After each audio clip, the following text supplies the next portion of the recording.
Okay, so we're going to go through your tuck and tilt sequence. There's 4 different parts to this. So we're going to start down on our back, and you've probably already seen your tuck and tilts in a program at some point along the way. So we're going to start with that first one where we're rocking the pelvis forward and back.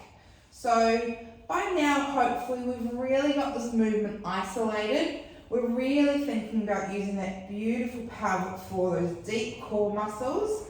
We have no tension through the front of the legs. The glutes aren't grabbing hold.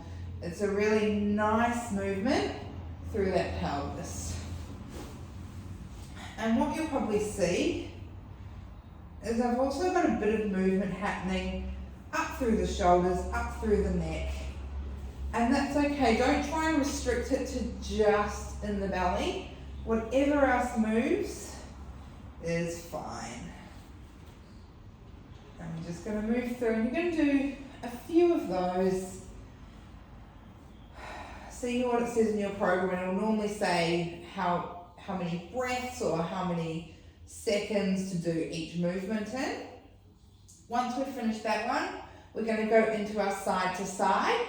So we're going to find our center, and we're going to bring our hips to armpits. So we're swinging the hips side to side.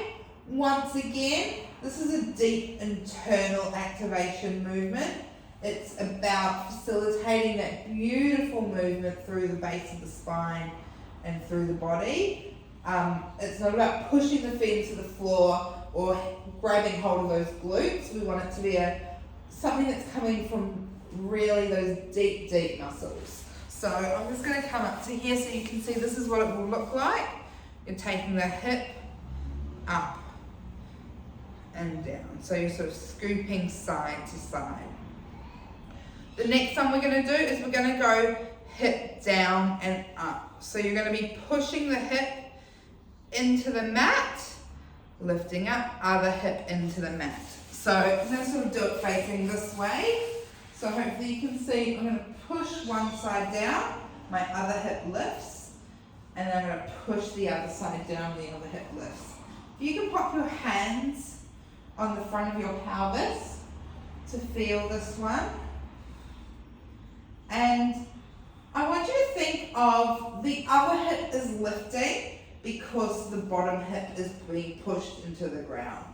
So it's more about the pull down than the push up or the pull up. We're just going to do a few of those.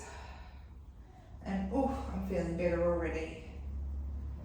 Again, very little activation around the glutes, the hip flexors, the adductors, all of that. We want it to be really nice and deep in that core. Alright, the next one is a figure 8. So this one is tricky.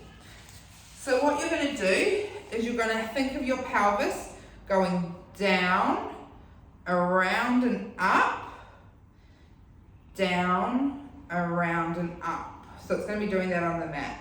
Down, around and up, down, around and up. And sometimes I like to refer to this kind of stuff as a smoothie. So when you first pop your smoothie, you've got all that frozen fruit, and it might be a bit clunky in the blender to start with, right? We want to make sure it's nice and smooth. So we're going to keep it in that blender and keep it smooth and try and work through. Then we're going to go the other way. So you're going to go around, down and up, around, down and up. And of course you're doing this all lying on your back on your mat. So you've got 4 different sequences here. You've got the forward and back of the pelvis. You've got the side to side of the pelvis. You've got the up and down of the pelvis. And then you've got your figure 8. And if you think of all those movements in relation to your pelvis and where that's moving, that'll be really helpful for you. And just making sure we're really using those deep internal muscles, those really nice deep core muscles, rather than our external glutes or hip flexors. We shouldn't really feel too much. And use your hands to feel. Make sure you're not feeling too much tension through there.